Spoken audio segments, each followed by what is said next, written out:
คนเราหรือสัตว์ทั้งหลายที่เกิดมาในโลกแล้วก็มีชีวิตอยู่ไม่ว่าจะเป็นคนที่มีฐานะดีคืออุดมสมบูรณ์ด้วย เงินทองของใช้มีข้าทาสบริวารหรือคนยาจกเข็นใจที่ขอเขามือกินมือหรือสัตว์ทั้งหลายช้างม้าวัวควายเป็ดไก่ก็ตามมันก็มีความทุกข์ทั้งนั้นไม่มีใครจะมีสุขถึงกินอิ่มท้องแล้วก็ยังมีทุกข์อยู่นั่นสัตว์มันดิ้นรนไม่พวกสัตว์เดรัจฉานทั้งหลายมีความดิ้นรนอยู่สี่อย่างอีกมันดูอยู่สี่อย่างมันดูชัด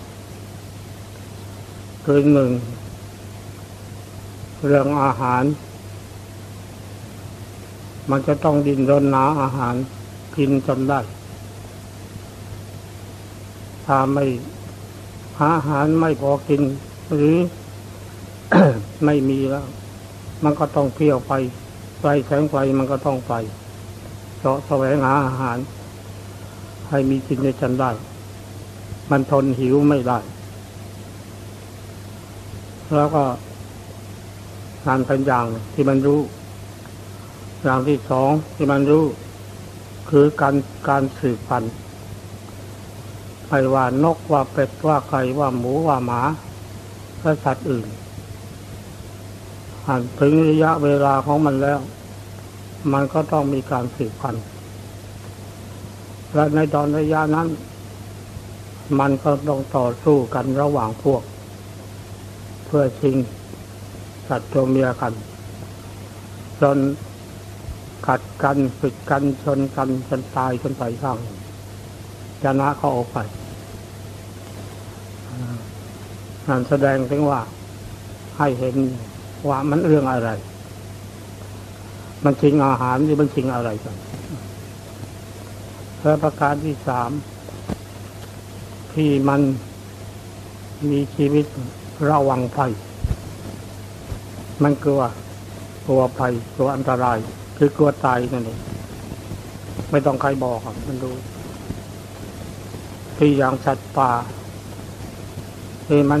เห็นคนแล้วมันก็วิ่งหรืออะไรโกรกกรากหน่อยมันก็วิ่งทีเดียวอย่างพวกที่ไม่มีเขี้ยวเล็บ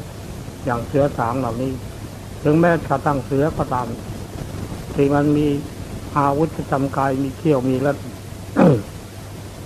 ถึงช้างที่มันมีงายาวๆมันก็ยังวิ่งหนีแล้วก็มันกลัวมนุษย์นั่นมันกลัวตายเรียกว่ามีสัญชาตญาณทางระวังภัยประการที่สี่คือนอนสัตว์ทุกชนิดถึงเวลาต้องนอนถ้าพวกสัตว์ชนิดที่ไม่หากินกลางคืนพอมืดถึงไม่ทันมืดดีก็ขึ้นพวกไก่พวกนกขึ้นคอนนอนแล้วพวกวัวควายที่เลี้ยงเป็นฝูงพอถึงเวลาเย็นไม่ต้องใครไปต้อนมันหัวหน้ามันนำกลับคอกเขาไปเลยนอนการนอนหลับของสัตว์ผิดกันกับมนุษย์ถึงหลับอย่างไรแต่ความระวังภัยระวังอยู่เสมอหลับง่ายตื่นง่ายหลับไวตื่นไวสี่อย่างนี้เป็นของสัตว์เดรัจฉานแล้วมนุษย์เรานี่ก็มันก็ไม่แตกต่างอะไรกันอาหารสืบพันธุ์ระวังภัยแล้วก็นอนเหมือนกันมันบกพร่องอยู่นี่แต่ทีนี้ตอนหลังนี่พวกนักปราชญ์เขาเพิ่มเข้ามาอีกครับว่ามนุษย์นี่มีการสังคมเพิ่มสังคมก็ไปอย่างขาดจะไม่ได้เมื่อเกิดมาเป็นมนุษย์แล้วก็ต้องมีการสังคมคบค้าสมาคมกันเป็นหมู่เป็นพวกเป็นกลุ่มอย่างทาง ชาติบ้านเมืองเขาก็มีสมาคมนั้นสมาคมนี้ต่างๆนั่นก็เป็นชุมนุมเรียกว่าสังคมมาจะเป็นโรงเรียนเป็นมหาวิทยาลัยก็เป็นสังคม เป็นหมู่บ้านเป็นตำบลก็เป็นสังคมทั้งหมดทีนี้จะหาความสุขตรงไหนกันในเมื่อทั้งสี่อย่างนี้มันเป็นความจำเป็นของมนุษย์ทั้งสิ้นทีนี้มนุษย์เรามันเป็นความจำเป็นของสัตว์ทั้งสิ้นทีนี้มนุษย์เรามันมีพิเศษไปกว่านั้นคือว่าบางคนที่มีฐานะดีมีคฤหาสน์ใหญ่โตเรียกว่าเงินทองนั้นมีล้นแล้วมีร้อยล้านพันล้านแล้วก็ความสุขไม่มีความสุขคือมีความทุกเรื่องอะไรที่มีทุกเรื่องกลัวจะจนกลัวว่ามันจะจนลง ถ้าที่จนลงนั่นคือทุกข์ว่าโจรจะปล้นจะจี้ทุกข์ที่กลัวว่าไฟจะไหม้บ้านไหม้โรงงานทุกข์ที่กลัวว่ารัฐบาลจะริบทรัพย์เอาทุกข์ที่กลัวว่าจะเกิดพายุน้ำท่วมทุกข์ว่านักการเมืองฝ่ายคอมมิวนิสต์จะมาครองบ้านครองเมืองจะริบทรัพย์ของตนมันทุกข์ไปทั้งนั้นน่ะแต่ว่าทั้งที่ทุกข์ตรงนั้นความพอไม่มียังหาอยู่เรื่อยยังอยากดิ้นรนที่จะมีมากกว่านั้นเรื่อยไม่ได้พอทั้งที่มีเป็นพันล้านแล้วก็ไม่พอยังอยากได้มากกว่านั้นอีกทีนี้สร้างบ้านในเมืองไทยก็สร้างแล้วที่นั่นอากาศดีริมทะเลนั่นอากาศดีภูเขาโน้นมีอากาศดีซื้อที่ดินปลูกบ้านไว้พักผ่อนตากอากาศตากบนเขาบ้างตากบนชายทะเลบ้างก็ยังไม่พอไปซื้อที่ดินเมืองนอกซึ่งแพงแทบตายแล้วก็ไปปลูกอยู่เมืองนอกอีกนั่นคิดว่าหลายอย่างคือว่าถ้าหากว่าทางบ้านทางเมืองไทยเกิดมีเรื่องยุ่งเหยิงขึ้นไม่สงบตัวเองก็หนีไปอยู่เมืองนอกนี่ก็มีแล้วอะไรล่ะที่มันเป็นการพอกันไม่มีพระพุทธเจ้าสอนให้รู้จักพอเสียบ้างไม่เคยรู้จักเพราะอะไรเพราะโลภะความโลภเข้าครอบงำจิตใจเมื่อความโลภเข้าครอบงำจิตใจแล้วความพอไม่มี มองไม่เห็นโทษของความโลภว่ามันให้โทษอย่างไรอย่างคนที่มีฐานะดีมั่งคั่งเป็นเศรษฐีนี่จะไปไหนมาไหนโดยลำพังตนเองไปไม่ได้กลัวอันตรายกลัวจะถูกจับตัวไปเรียกค่าไถ่หรือกลัวเขาจะฆ่ามันหลายอย่างกลัวรถจะชนต้องมีองครักษ์ติดตามไปคนสองคนมีคนขับรถไปมีคนติดตามคอยคุ้มครองอารักขาเราคิดดูว่านั้นเป็นความสุขชนิดไหน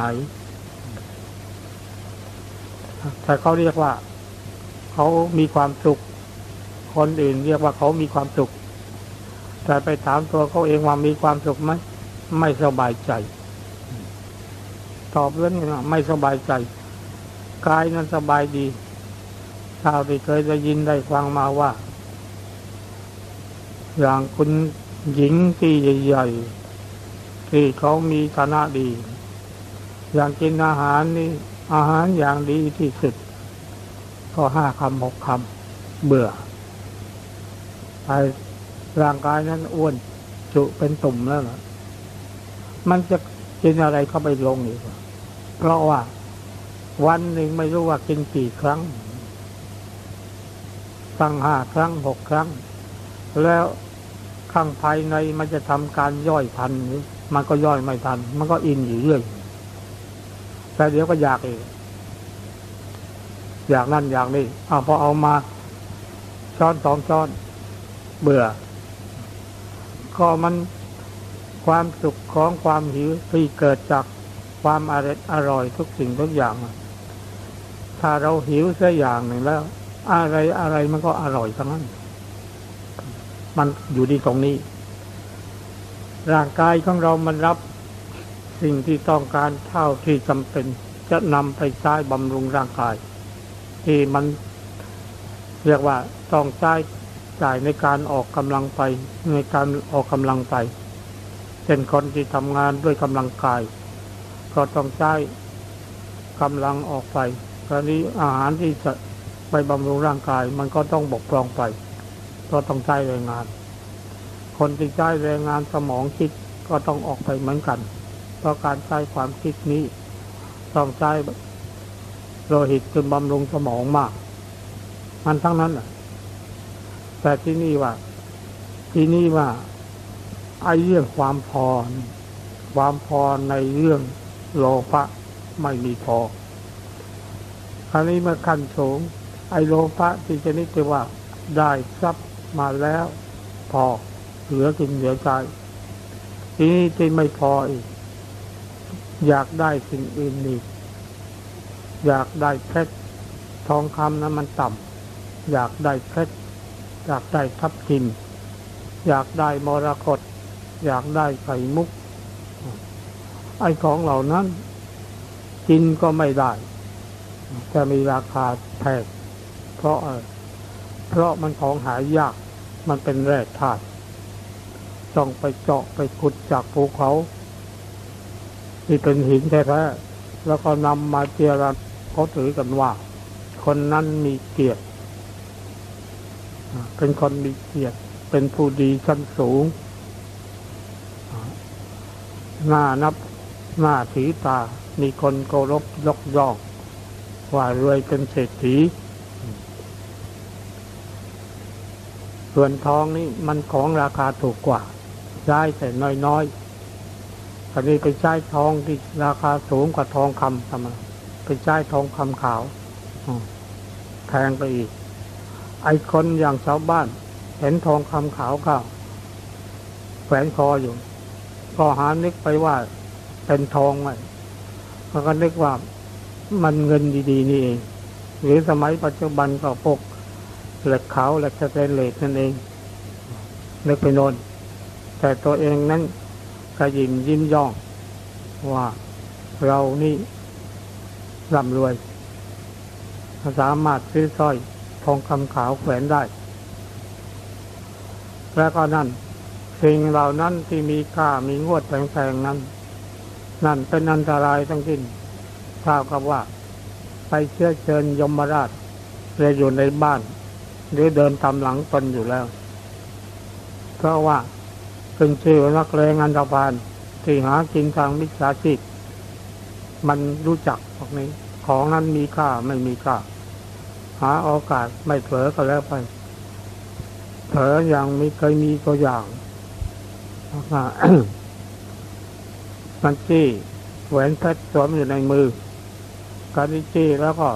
ถอดไม่ออกเพราะว่ามันคับมากเลยจักมีดมาสับข้อมือสับนิ้วไปเลยสับนิ้วแล้วก็ซุกไปในกระเป๋าเสื้อนอกสมัยก่อนใส่เสื้อนอกขึ้นรถรางไปนี่เลือดที่มันเกิดที่นิ้วมันก็หยดออกมาตำรวจเห็นเข้าว่าทำไมจึงมีเลือดตรวจค้นดูพบนิ้วคนมีแหวนเพชรติดอยู่จับตัวได้ไอ้นั่นก็เสียนิ้วไปเพราะแหวนแท้ๆนี่นะอันตรายดูมันแต่ว่าเราก็ยังหลงกันที่จะหาสิ่งเหล่านั้นที่เป็นมันของดีมีค่านี่แหละเพราะว่าเอาไปแลกเป็นเงินมาเลี้ยงชีพได้แต่ว่าถ้าเรามีปัญญาเราหาสิ่งอื่นที่คนต้นไม่ได้ไม่ดีกว่าเป็นว่าที่ดินหาไว้สร้างบ้านไว้เขาเช่าเงินฝากธนาคารอย่างนี้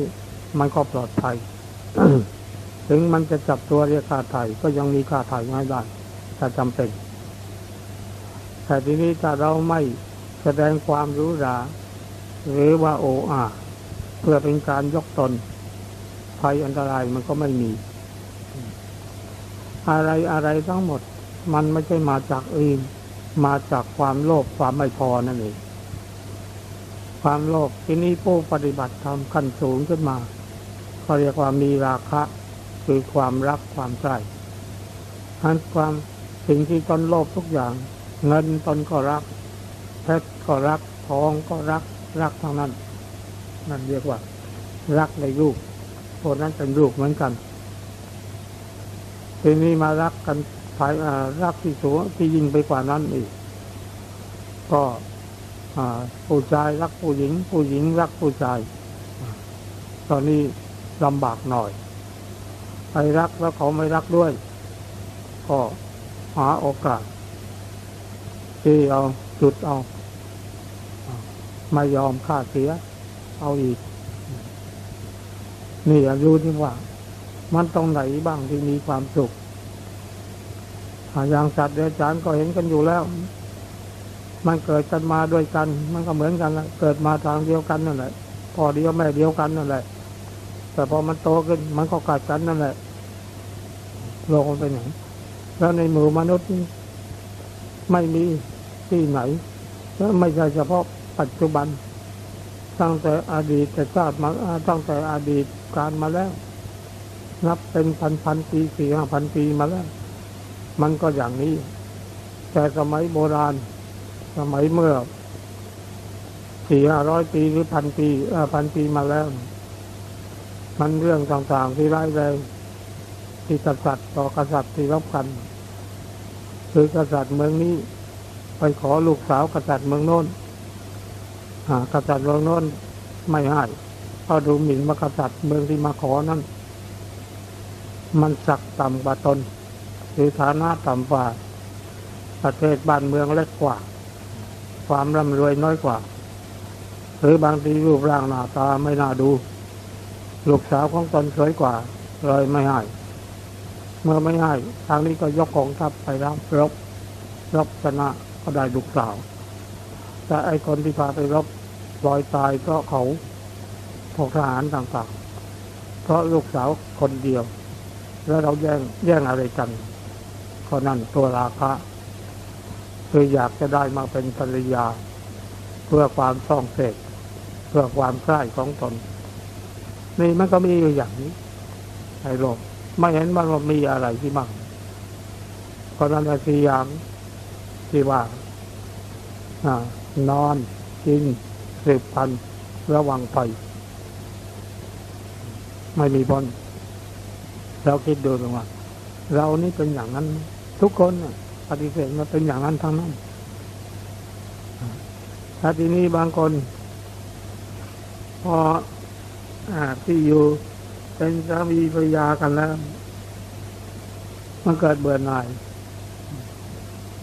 บางทีสามีเบื่อหน่ายภรรยาว่าแก่ว่าเฒ่าไม่งามไม่สวยไปคว้ามาใหม่คนยังไม่พอ2 คน 3 คนเพราะอำนาจของเงินมีไอ้ทางนี้ก็นั่งกินน้ำตาไปครูทุกข์ครูยาก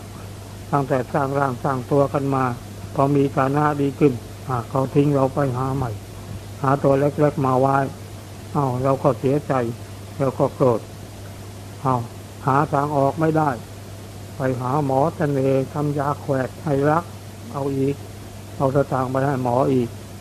จนถึงทำลามกสกปรกเป็นบ้าเป็นบอเป็นไปก็มีไม่สมหวังไอ้ที่โหดได้ไปจ้างมือปืนยิงเมียน้อยเสียตายพอหยุดลงไปใต้เขาก็สืบรู้จับตนเข้าคุกไปเพราะอะไรเพราะความรักความใกล้ตัวเดียวตัวก็ต้องติดคุกติดตารางบางทีก็ตายในคุกนั่นโลภะราคะมันเป็นความรุนแรงขนาดไหนที่พระพุทธเจ้าได้ตรัสรู้ธรรมอันนี้ก็เพราะเห็นโทษนั่นเองโทษนั้นจะพรรณนาเดือนมันก็ไม่หมด โทษของราคะของโลภะมันมีมากมายนะที่ปาฐะอันนี้เราสามารถลดเสียบ้างได้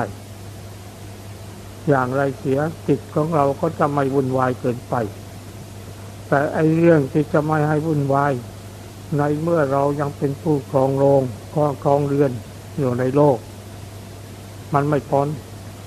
เพราะชีวิตของปุถุชนยังต้องประกอบอาชีพยังต้องเป็นผู้ครองเรือนยังจะต้องเป็นผู้เลี้ยงบุตรเลี้ยงหลานของตนเรายังออกไม่พ้นยังไม่เบื่อหน่ายมันมีความอาลัยมันมีความรักในสามีภรรยา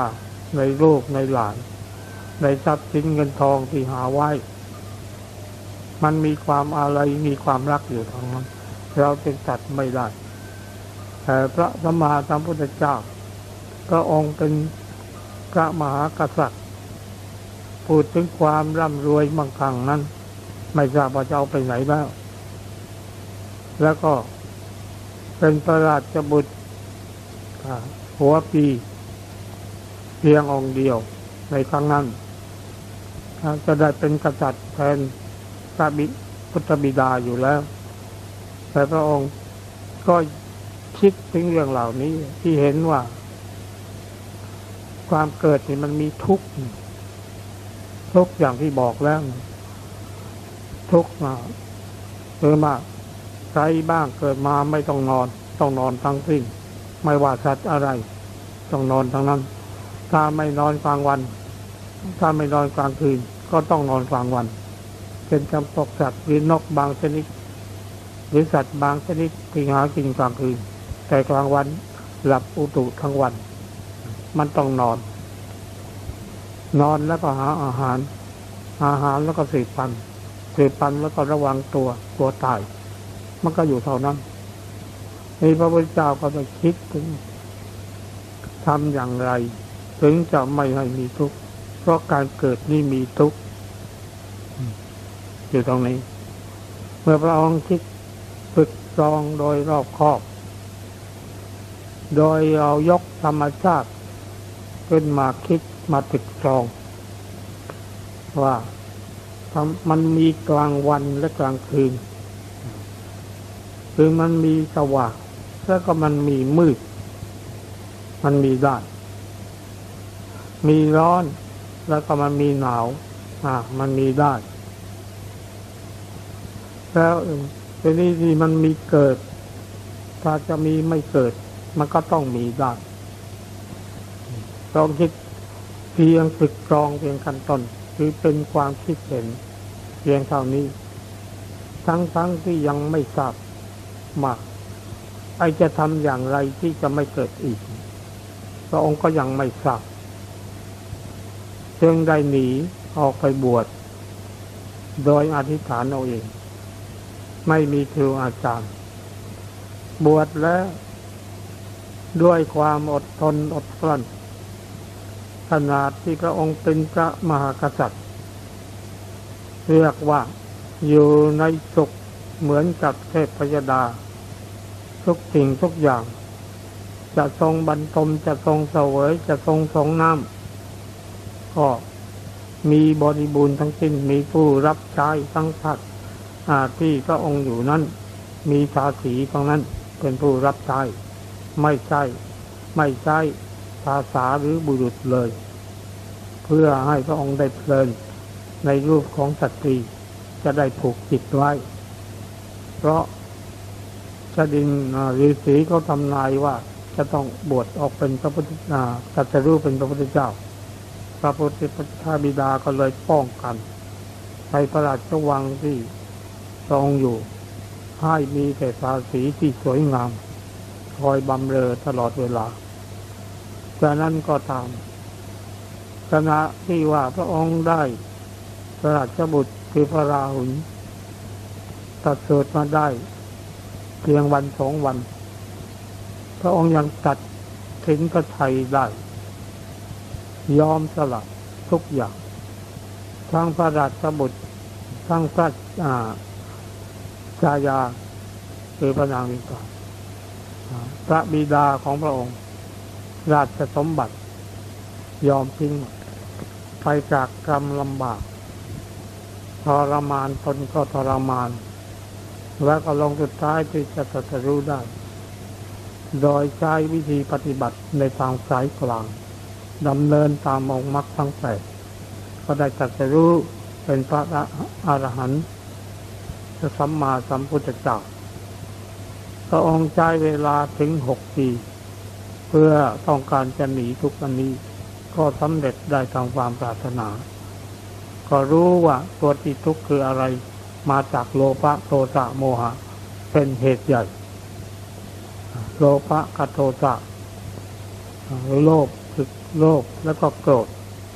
ก็เพราะความหลงไปยึดถือสิ่งนั้นว่าเป็นดีก็องรู้สิ่งได้จัดกระแสของความหมุนได้กว่าที่จะไม่เกิดได้ต้องดับที่ตัวไหนก็ดับที่ตัวตัณหาคือความอยากนั่นเองเมื่อดับที่ความอยากได้แล้วความเกิดมันก็ไม่มีสองกับมรรคองค์ที่ 1นั่นเองธรรมะที่แสดงเป็นใจปัจจัยพอให้มีความเห็นความเข้าใจตัวเราอย่าหลงต่อโลกให้เกินขอบเขตให้รู้จักยับยั้งชั่งใจถ้าเรายังเกิดอยู่ตราบใดแล้วก็ต้องมีความทุกข์อย่าคิดว่าเราจะหาความสุข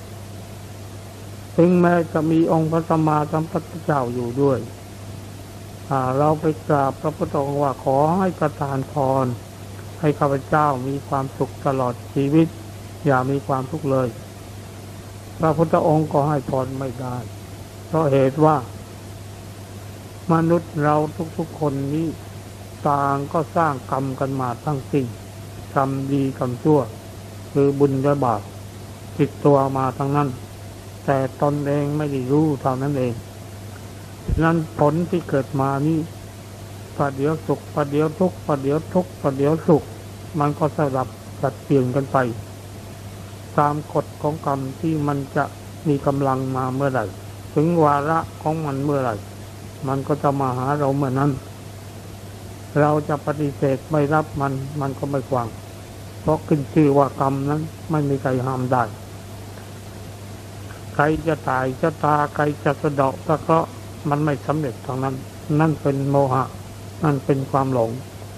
องค์พระสัมมาสัมพุทธเจ้าเองก็แก้กรรมให้ใจไม่ได้ฉะนั้นสิ่งใดๆก็ตามในเมื่อเราได้กระทำดีที่สุดแล้ว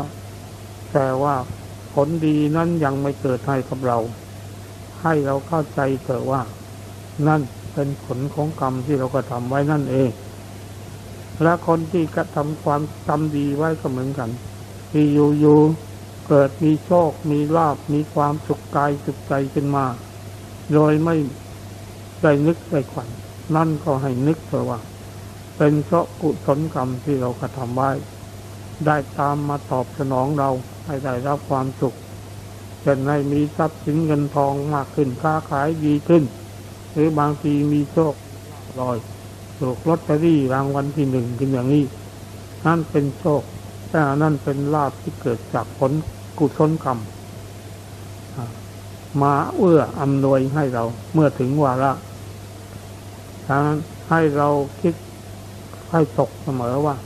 เราทำดีกันทุกตลอดไปแต่เมื่อไรเราได้รับทุกข์อยู่บ่อยๆก็ได้นึกให้คิดเสมอว่าไอ้นี่มันกรรมเราทำดีนักหนายังไม่ได้ดีอย่าไปคิดอย่างอื่น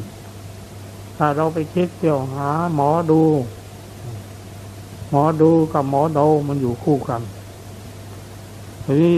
เมื่อจิตของเราเป็นทุกข์อยู่แล้วพอเขาดูว่าอะไรมันก็เชื่อเขาไปเขาว่าให้ทำอย่างไรเราก็ทำอย่างนั้นลองสุดท้ายไม่ว่าหมอไหนหมอดูต่างๆจะวิเศษอย่างไรก็อยู่ที่ว่าต้องเสียค่าถ่ายชะตาให้หมอถ้าโชคร้ายหมอเอาน้อยหน่อยถ้าโชคดีหมอเอามากถ้าให้สะเดาะเพราะเขาเอาต่างหาก มันลงสุดท้ายก็ว่าอยู่ดีๆไม่สุขเอาตะตางไปให้ผู้อื่นโดยไม่มีประโยชน์โดยไร้ประโยชน์นั่นก็เป็นโมหะหรือบางพวกไปหาเจ้าให้ช่วยเข้าทรงเมื่อไหร่จะไม่ลาภเจ้าก็บอกวันนั้นงวดนั้นจะมีลาภเลข3 ตัวออกเลขนั้นเลขนั้นดีใจเจ้าบอกเตรียมซื้อเต็มที่พอซื้อเสร็จพอถึงวันออก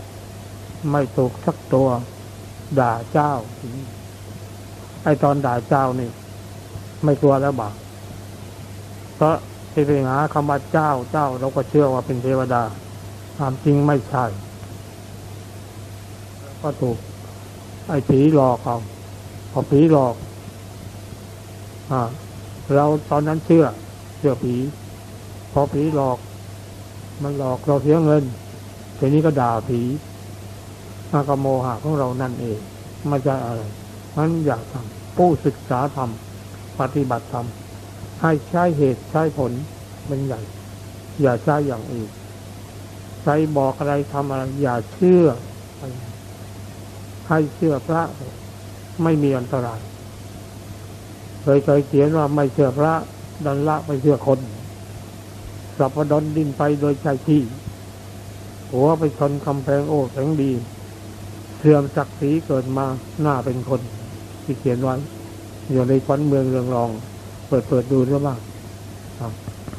จบผมหลัก